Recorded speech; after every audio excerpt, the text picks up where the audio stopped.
Hey,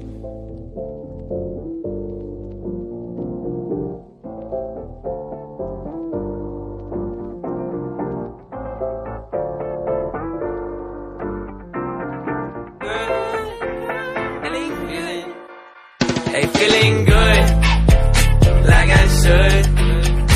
When in dark, walk around the neighborhood. Feeling blessed. Udah lagi sama aku, Rini Trayu Antika, mahasiswi dari program studi S1 Ilmu Keperawatan, Fakultas Ilmu Kesehatan Universitas Katolik Musikaritas.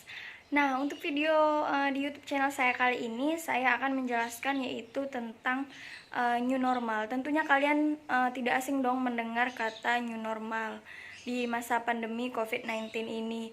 Nah, setelah di Indonesia memberlakukan PSBB, sekarang di Indonesia sedang mencoba untuk memberlakukan peraturan yaitu new normal.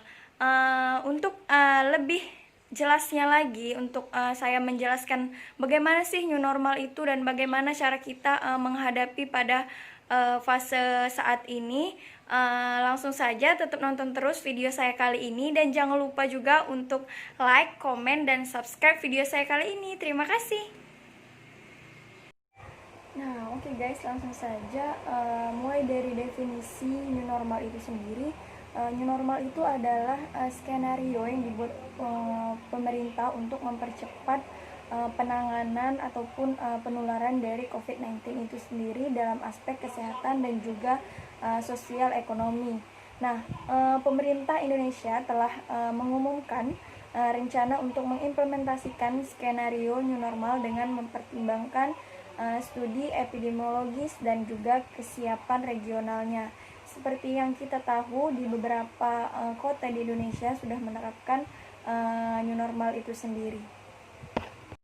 Nah, kemudian selanjutnya ada pula indikator dari new normal pada saat pandemi COVID-19 ini.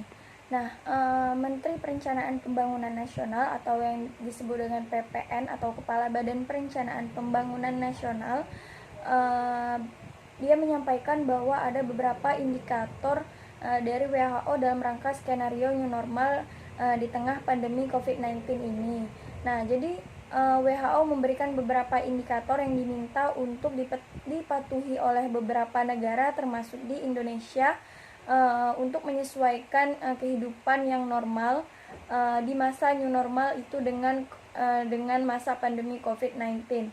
Nah, kemudian indikatornya yaitu ada yang pertama ada tidak menambah penularan ataupun memperluas penularan atau semaksimalnya mengurangi penularan dari COVID-19 itu sendiri. Nah, kemudian selanjutnya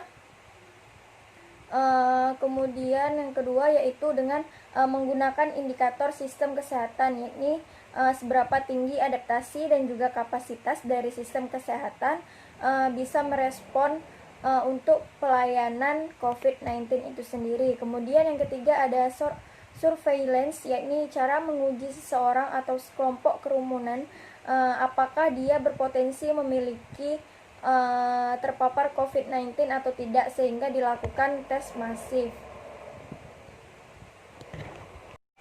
Nah, kemudian selanjutnya yaitu ada pula syarat untuk misalnya kota di Indonesia ini ingin melaksanakan new normal. Yang pertama yaitu ada terbukti bahwa transmisi COVID-19 telah dikendalikan, kemudian kesehatan masyarakat dan kapasitas sistem kesehatan mampu untuk mengidentifikasi, mengisolasi, menguji, melacak kontak dan juga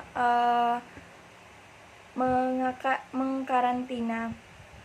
Kemudian selanjutnya yaitu mengurangi resiko wabah dengan pengaturan ketat terhadap tempat yang memiliki kerentanan tinggi terhadap virus COVID-19 ini, terutama di rumah orang lanjut usia, kemudian fasilitas kesehatan mental dan juga pemukiman yang sangat padat.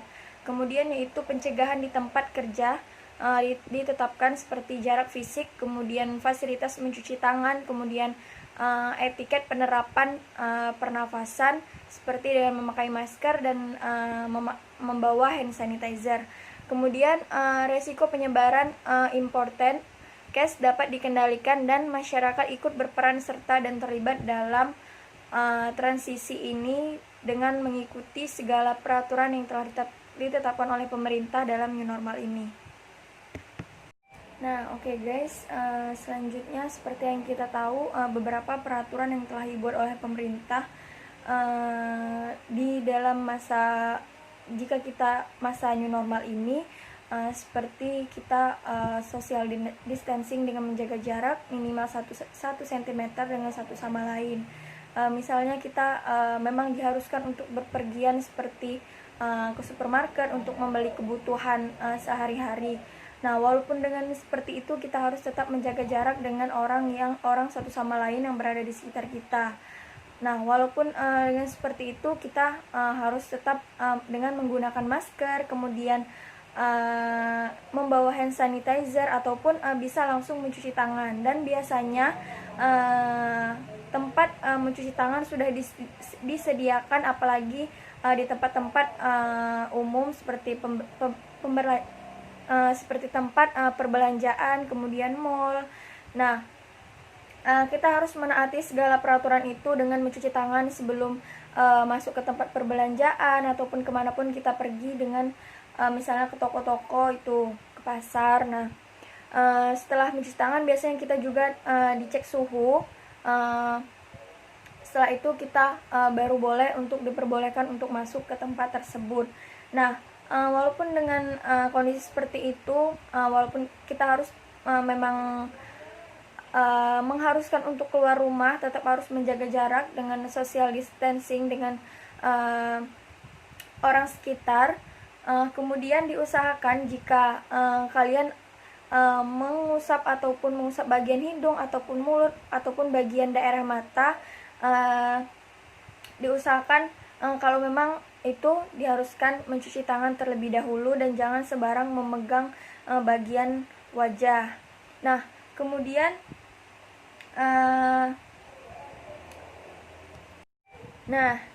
di masa new normal ini kita juga harus menjaga kebersihan di sekitar kita. Kemanapun kita pergi harus mengikuti segala peraturan yang telah dibuat oleh pemerintah. Kemudian juga harus tetap menjaga kebersihan di rumah maupun di luar rumah. Nah, dengan menjaga kebersihan di rumah tersebut, kita bisa untuk menjarangi lah ya untuk keluar rumah. Kalau tidak terlalu penting, tidak usah keluar rumah. Kemudian kalian bisa membersihkan daerah sekitar rumah, seperti jangan sampai ada sampah tertumpuk. Kemudian pokoknya membersihkan daerah sekitar lingkungan rumah agar tetap terlihat bersih dan juga rapi dan terhindar dari virus COVID-19 itu sendiri. Nah, dari beberapa cara yang sudah saya sebutkan tadi, seperti mencuci tangan, kemudian membawa masker, kemudian membawa hand sanitizer sendiri bila perlu, kemudian membersihkan lingkungan sekitar, kemudian menjaga jarak dengan satu sama lain, dan tidak berkerumun yang pastinya, dan menjaga jarak jika kalian lagi berada di luar rumah ataupun di tempat umum. Nah, dengan kita melakukan beberapa cara tersebut, mengikuti peraturan, kita dapat meminimalkan penularan ataupun penularan dari virus COVID-19 itu sendiri. Nah, baiklah, untuk kali ini saya akan mencontohkan tindakan, yaitu mencuci tangan. Bagaimana sih yang baik dan benar? Karena sekarang masih banyak orang-orang kalau mencuci tangan itu hanya membasuh, mencuci, sudah selesai gitu doang.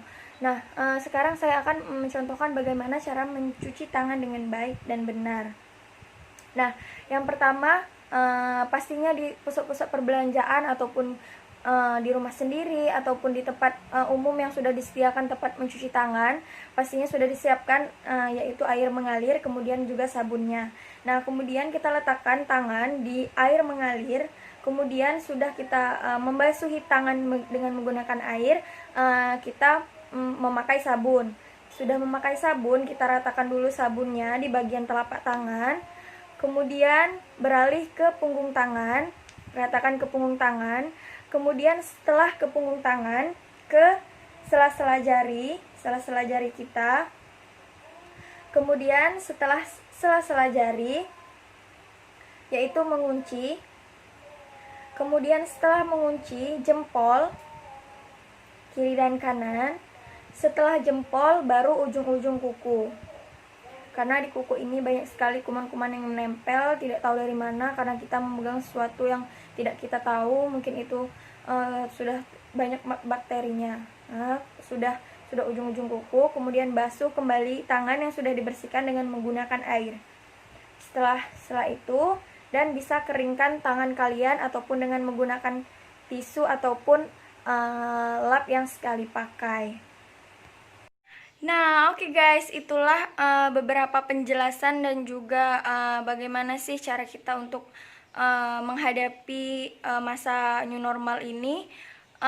Buat kalian, bagi kalian dari video saya tadi terdapat banyak ataupun kekurangan ataupun kesalahan, kalian bisa menambahkannya di kolom komentar di bawah ini. Dan saya ingetin lagi buat kalian, jangan lupa untuk like, komen, dan subscribe video saya kali ini. Terima kasih, bye bye.